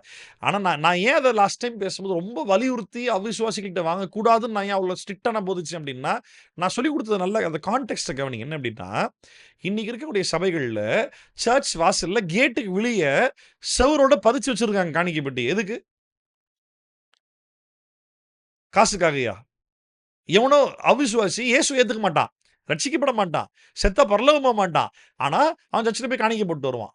அந்த சர்ச் வாசல்ல போய் உண்டியல்ல போய் காணிக்கை போட்டு வந்துருவான். இப்ப அவன்கிட்ட வந்து நம்ம என்னைக்காவது ஒரு நாள் என்ன மாரி ஒரு ஆள் சந்திச்சு அவன்கிட்ட இயேசுவ பத்தி பேசினா, நான் சொல்ற இயேசு யாருன்றவனுக்கு புரியவே புரியாது. அவன பொறுத்தவரைக்கும் அவனுக்கு என்ன தான் புரியும்? நான் கூட சர்ச்சுல போய் காணிக்கை போட்டு வருவேன் சார் நானு. அதுல மட்டும் தான் அவன் மைண்ட் நிக்கும் அப்படியே. நான் சொல்றது எத்தன பேருக்கு புரியுது?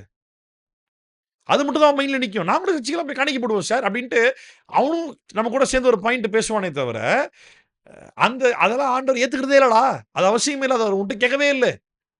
அவரு உன் மனச கேட்கிறாரு. பாவத்த விட்டு வெளிய வான்னு கேட்கிறாரு. விக்கிரக வழிபாட விட்டு வெளிய வா. இயேசுவ மனப்பூர்வமா விசுவாசி ஏத்துக்கோன்றாரு. உன் காணிக்கைய அவர் கேட்கல. ரைட்டா? நம்ம அந்த இன்டென்ஷன் நல்லா கவனிக்கணும். அதனால தான் நான் சொன்னேன், சர்ச் வெளிய காணிக்கை டப்பா வைக்கிறது, இந்த கிறிஸ்மஸ் கேரல்ஸ்க்கு போறோன்ற பேர்ல காணிக்கை டப்பா தூக்கின்னு வீடு வீடு வீடா போய் கலெக்ஷன் பண்றது. இந்த பணத்த நோக்கமா வச்சு ஊழியம் பண்றான் பாரு. தப்பா ஊழியம் பண்றான் பாரு ஊழியக்காரங்க. அதுதான் தப்புன்னு நான் சொல்லிக்கிட்டு இருக்கிறேன் நான். ரைட்டா? ரைட். அப்போ பின்பு கர்த்தருடைய தூதன் பிலிப்பை நோக்கி, "நீ எழுந்து தெற்கு முகமாய் எருசலேமிலிருந்து காசா பட்டணத்துக்கு போகிற வனாந்திர மார்க்கமாய் போ" என்றார். இது ரொம்ப முக்கியங்க ஊழியத்தின் பாதையில. ஆவியானவர் உங்களுக்கு தெளிவா லீட் பண்ணுவார். அழகா சொல்லுவார். இயேசு கிறிஸ்துவை ஏற்றுக்கொள்றதுக்கான பெரிய ஆசீர்வாதம் என்ன தெரியுமா? இயேசுவை மனப்பூர்வமா ஏற்றுக்கொண்டு ரட்சிக்கப்பட்டது உண்மைன்னா, இயேசு கிறிஸ்து வாக்குப்படினா பரிசுத்த ஆவியானவர் உனக்குள்ள வந்துடுறாரு. அவர் உன்னோடு கூடவே இருப்பாரு. உனக்குள்ள பயம் போயிடும். நடுக்கம் போயிடும். பாவம் செய்யக்கூடாதுன்னு ஸ்ட்ரகிள் பண்ற பத்தி தப்பு வேண்டான்னு யோசிப்ப. நாளைக்கு திருப்பி அதான் பண்ணுவ நீ. இப்ப அந்த பாவத்தின் மேல உனக்கு ஒரு பவர் கிடைக்கும். ஜெயிச்சிருவ. அது இனிமே நீ செய்ய மாட்ட நீ. அத நீ ஓவர் கம் பண்ருவ. உன் லைஃப் வேற மாரி மாற ஆரம்பிச்சுரும். அவர் உன்ட்ட பேசுவாரு. சம்டைம்ஸ் உன் மனசுல உணர்த்துவாரு. அதுக்கு நீ ரொம்ப சென்சிட்டிவா இருக்கணும். அந்த வழிநடத்துதல் ஊழியத்தின் பாதையில ரொம்ப ரொம்ப அவசியம். நல்லா கவனிங்க. சமாரியாவுக்கு வந்தாங்க ஊழியம் பண்ணாங்க.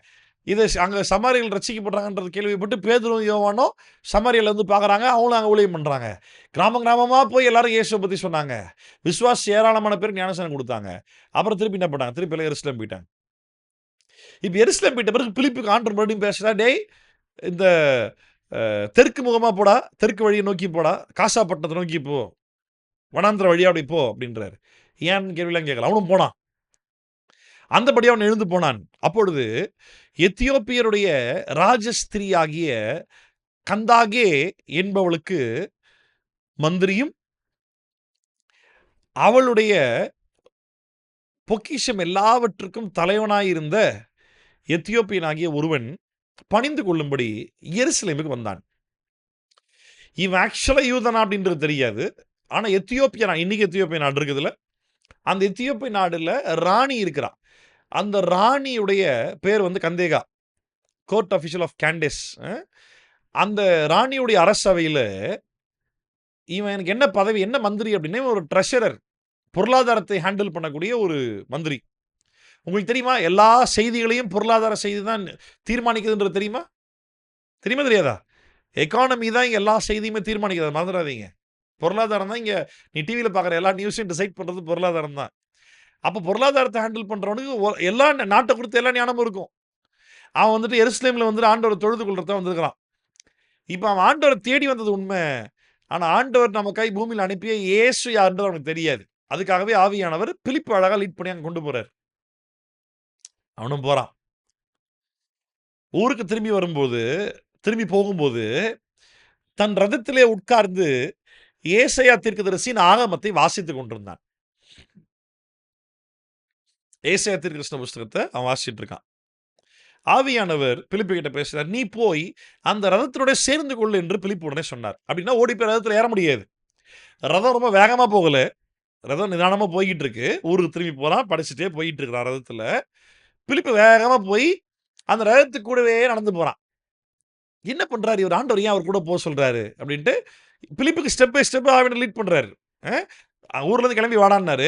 இந்த வனாந்திர வழியா காசா நோக்கி போற திசையில போன்றாரு.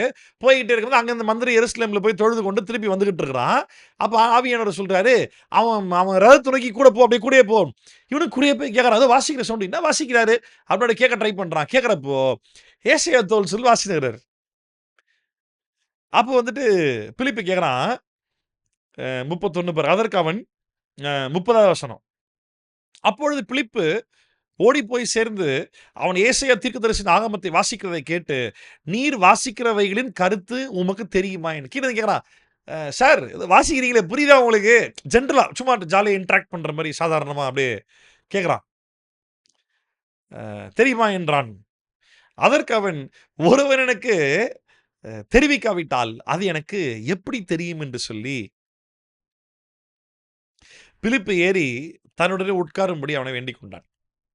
அவன் வாசித்த வேத வாக்கியம் என்னவென்றால், அவர் ஒரு ஆட்டை போல அடிக்கப்படுகிறதற்கு கொண்டு போகப்பட்டார். மயிர் கத்தரிக்கிறவனுக்கு முன்பாக சத்தமிடாதிருக்கிற ஆட்டுக்குட்டியைப் போல் அவர் தமது வாயை திறவாதிருந்தார். அவர் தம்மை தாழ்த்தின போது அவருடைய நியாயம் எடுத்து போடப்பட்டது. அவருடைய ஜீவன் பூமியிலிருந்து எடுபட்டு போயிற்று. அவருடைய வம்சத்தை யாரால் சொல்லி முடியும் என்பதே. மந்திரி பிலிப்பை நோக்கி, தீர்க்கதரிசி யாரை குறித்து இதை சொல்லுகிறார்? தம்மை குறித்தோ வேறொருவரை குறித்தோ எனக்கு சொல்ல வேண்டும் என்று கேட்டான். அப்பொழுது பிலிப்பு பேசத் தொடங்கி இந்த வேத வாக்கியத்தை முன்னிட்டு இயேசு கிறிஸ்துவை குறித்து அவனுக்கு பிரசங்கித்தான். இவ்விதமாய் அவர்கள் வழிநடந்து போகையில் தண்ணீர் உள்ள ஒரு இடத்திற்கு வந்தார்கள். இப்ப கவனிங்க. இது பிலிப்பு கேட்டுட்டே போகும்போது நல்ல கவனி. மினிஸ்ட்ரியில கர்த்தருடைய வார்த்தையின் அடிப்படையில் உனக்கு அனுபவம் நிறைய வேணும். வேணும். You have to be well versed with the word of God. Bible எழுதப்பட்டிருக்கிற கர்த்தருடைய வார்த்தையில உனக்கு தெரியணும். கண்டிப்பா உனக்கு தெரியணும். தெரியாம இருந்தா உன்னால ஊழியம் பண்ண முடியாது. ஏன்னு கேட்டீங்கன்னா, பிலிப்பு ஆவியானவரோட பேச்சை கேட்டு ரதத்துக்கிட்ட போயிட்டான். அவன் ஒருவேளை கர்த்தருடைய வேதமாகிய அந்த நியாயப்பிரமாண புஸ்தகத்தை கரெக்டா வாசிக்காம இருந்திருந்தான் அப்படின்னா, இந்த கந்தகையா ராணியினுடைய மந்திரி, அவன் பேர் சொல்லப்படல. எத்தியோப்பிய நாட்டு மந்திரி. அவன் கூட பிலிப்பு சொல்லி ஆவியானவர் சொல்லிட்டாரு. அவனும் கூட போயிட்டான். ஆனா எப்படி ஸ்டார்ட் பண்ணணும்னு தெரிஞ்சிருக்குமா? தெரிஞ்சிருக்காது. இவர் வாசிக்கிற ஏசாயா தோல் சொல்ல வந்து ஏசாயா 53ஆம் அதிகாரம் தான் வாசிக்கிறார். 53, 5, 6, 7 வசனங்கள் தான் வாசிச்சுட்டு இருக்கிறார். ஏசாயா 53ஆம் அதிகாரம் முதல்ல வாசிச்சே இருந்திருப்பாரு. வாசிக்கும் போது அந்த 53ஆம் அதிகாரத்துல இயேசுவை பற்றி தீர்க்கதரிசனம் உரைக்கப்பட்டிருக்கு.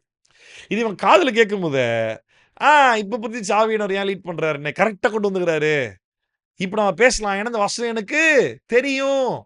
அவனால ஸ்டார்ட் பண்ண முடியுது. அந்த கான்வர்சேஷன் ஸ்டார்ட் பண்ண முடியுது. இல்லாட்டி, ஆண்டவரே இந்த இடத்துக்கு என்ன கொண்டு வந்த காரணம் என்ன ஆண்டவரே? சொல்லுங்க ஆண்டவரே அப்படின்னு முட்டி போட்டு ஜெபம் தான் பண்ணிட்டு இருந்திருக்கணும். ரைட்டா? ஆமா. அவன் சொல்றான், என்ன வாசிக்கிறீங்க? புரியுதா? எப்படி அந்த கேள்வி உன்னால ஒரு மந்திரியை பார்த்து கேட்க முடியுது? மந்திரினா சும்மா மந்திரி இல்ல. ட்ரெஷரர் ஜாப்ல இருக்கிறான். வர்த்தகத் துறையில் இருக்கிற மந்திரி. சும்மா கிடையாது. பொருளாதாரத் துறையில் இருக்கிற மந்திரி. எவ்வளவு நாலேட்ஜ் வந்திருக்கும் அவனுக்கு. அவனுக்கு புரியல. நிறைய ஊழியக்காரங்களுக்கு இது புரியல.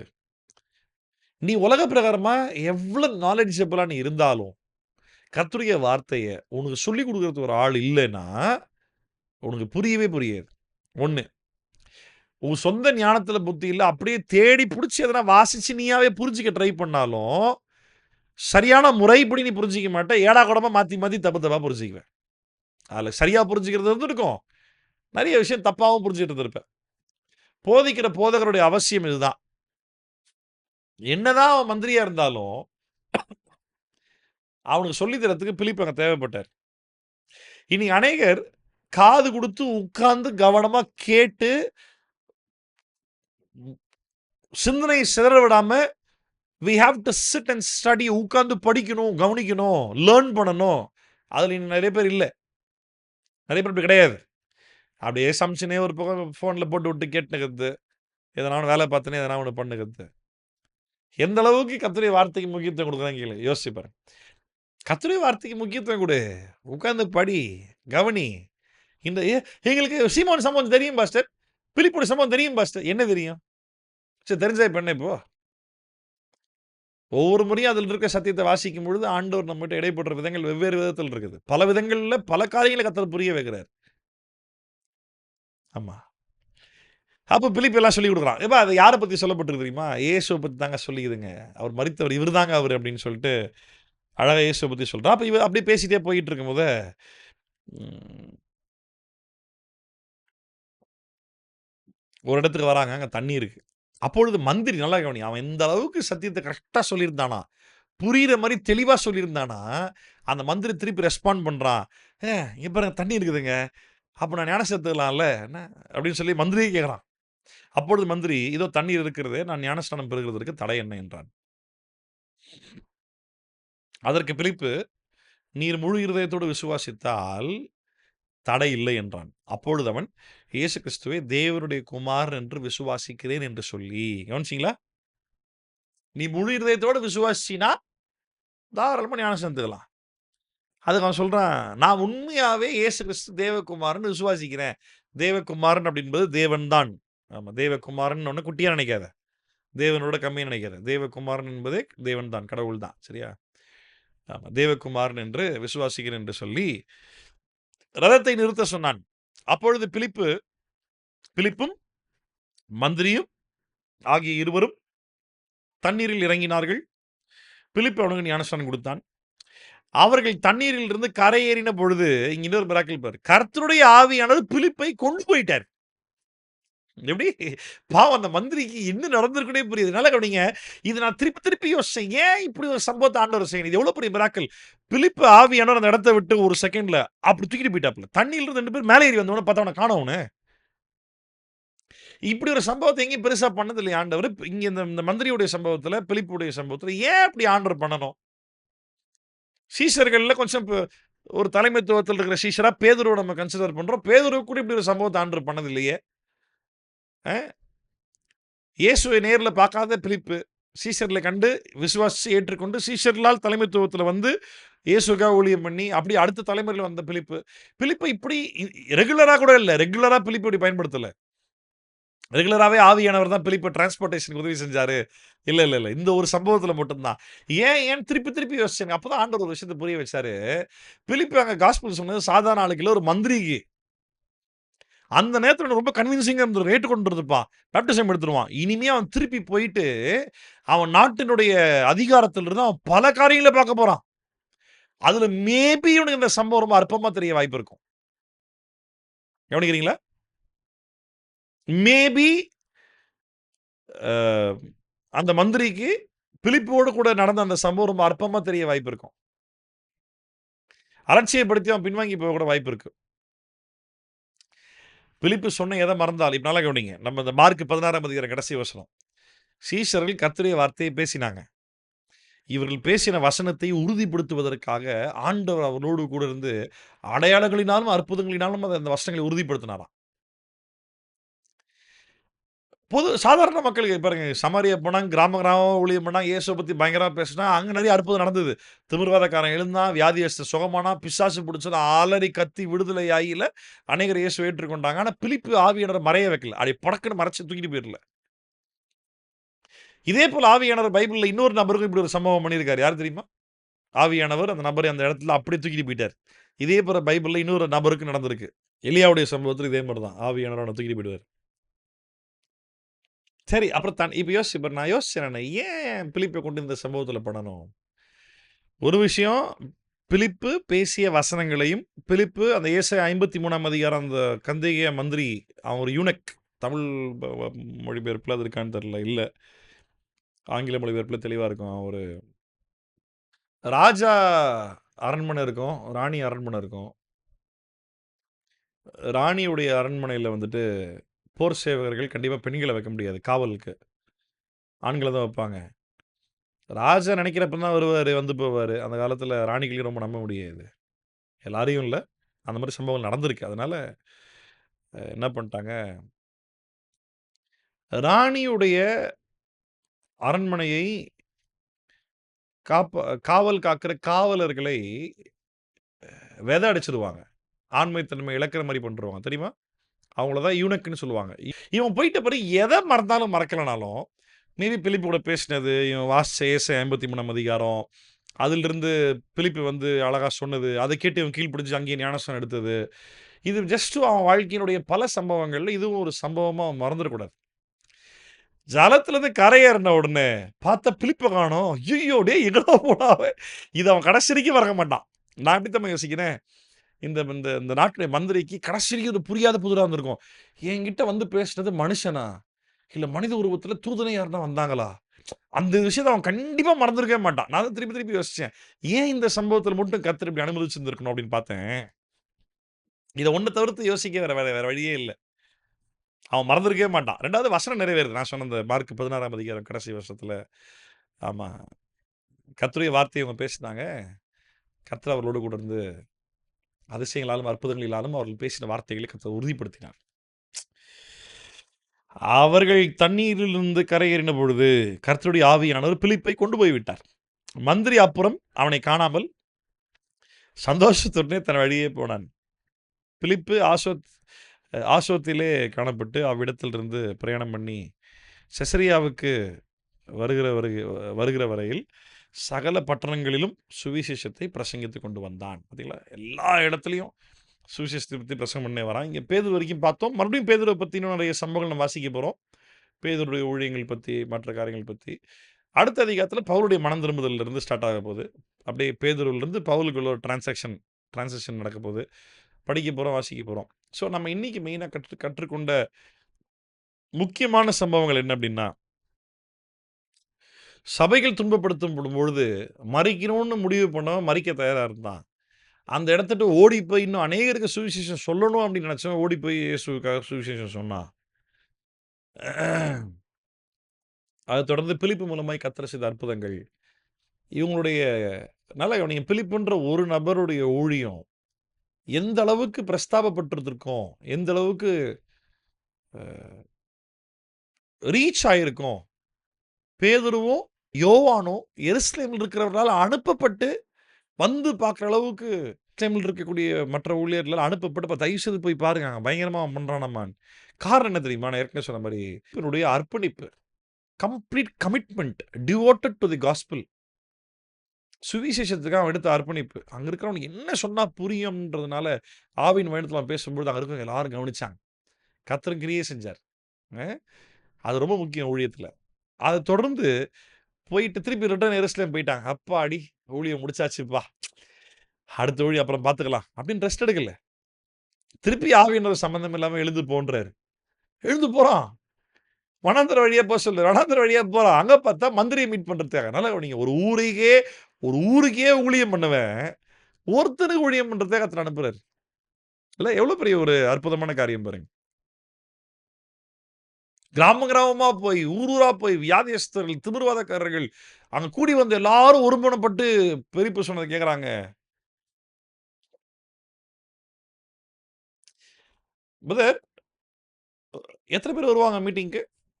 ஐயா ஒரு ஒரு 250 பேர், 300 பேர் எதிர்பார்க்கிறோம் ஐயா. ஆ சரிங்க பிரதர். நானு ஜெபம் பண்ணிட்டு ஆண்டவர்ட்ட கேட்டு நான் உங்களுக்கு சொல்றேன். அப்படின்ட்டு அதுக்கப்புறம் வரவே மாட்டாய்ங்க. திருப்பி ஃபோனே பண்ண மாட்டாய்ங்க. ஃபோன் எடுக்க மாட்டாய்ங்க. இன்னைக்கு இருக்கிற ஊழியக்காரன் நிலைமை அதுதான். ஒரு கன்வென்ஷன் மீட்டிங் பிளான் பண்றோம் ஐயா அந்த கிராமத்துல. எத்தனை பேர் வருவாங்க? அ ஒரு 500 பேர் எதிர்பார்க்குறோம். இல்ல பிரதர் 1000 பேர் கம்மியா இருக்கிற கூட்டத்துல நான் பேசுறது இல்ல. நான் 1000 பேருக்கு மேல இருந்தா மட்டும் தான் நான் பேச வருவேன். இருக்கிறாங்க. இன்னைக்கு இருக்கிற ஊழியக்காரங்க உண்மையா நான் சொல்றேன். பொய் சொல்லல. உண்மையா சொல்றேன். இருக்கிறாங்க. இவனுங்கலாம் யாருக்கு ஊழியம் பண்றான்னே புரியல எனக்கு.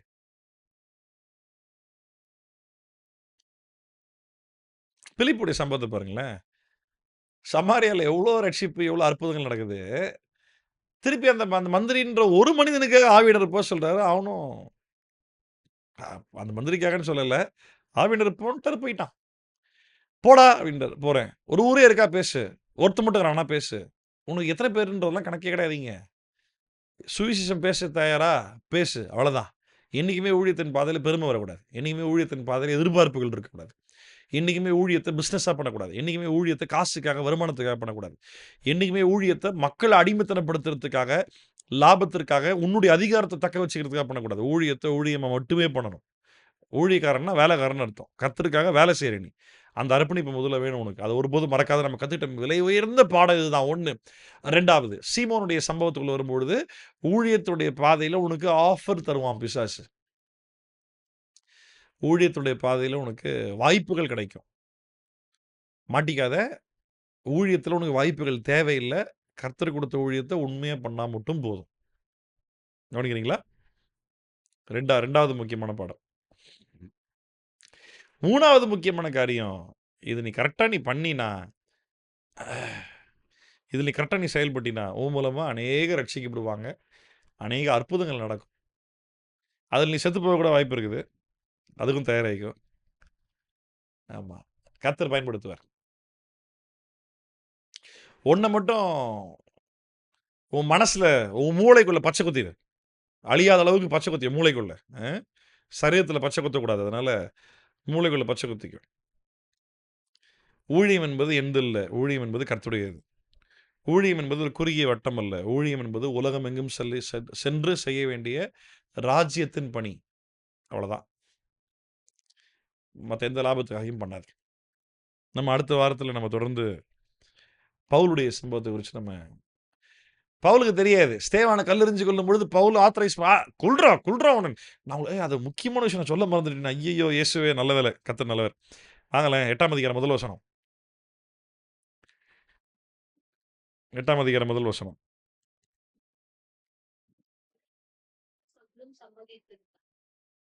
ம்,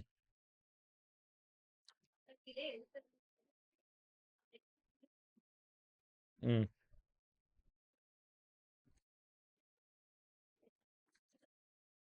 போதும். நான் அந்த முதல் வரி மட்டும் மறுபடியும் வாசிங்க.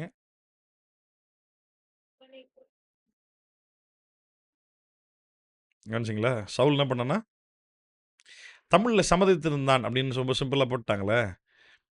இங்கிலீஷ் பைபிள்ல எப்படி தெரியுமா இருக்குது? ஒரு சில மொழிபெயர்ப்புல பால் கம்ப்ளீட்லி அக்ரீட் அப்படின்னு என்ன அர்த்தம்? ஓகேவாப்பா உனக்கு? ஓகே. அப்படின்றது வேற. ஓகேவாப்பா உனக்கு? டபுள் ஓகே எனக்கு. அது எப்படி இருக்கு? அங்க பயன்படுத்தியிருக்க கிரீக் வேர்ட் அதுதான். ஒரிஜினல் கிரேக்க வார்த்தையில அப்படித்தான் இருக்கு. தமிழ்ல சம்மதித்தான் அப்படின்ற மாரி சிம்பிளா போட்டுட்டாங்க. அது மொழிபெயர்ப்பு சேலஞ்சஸ் நெறைய இருக்குது. மூல பாஷையில பார்க்கும்போது, இங்கிலீஷ்ல பார்த்தீங்கன்னா, கம்ப்ளீட்லி அக்ரீட் இல்லாட்டி ஹார்ட்டி அக்ரீமெண்ட். மனப்பூர்வமா சம்மதிச்சானாம். அப்படின்னா அந்த கிரேக்க வார்த்தையோட ஒரிஜினல் மீனிங் என்ன தெரியுமா? சந்தோஷமா ஓகே சொன்னானாம். யார? ஸ்தேவான கொல்றதுக்கு. அது ஒரிஜினல் அந்த வார்த்தைக்கு போகும்போது தான் அதனுடைய மீனிங்லாம் கிடைக்க ஆரம்பிக்கும். இதுல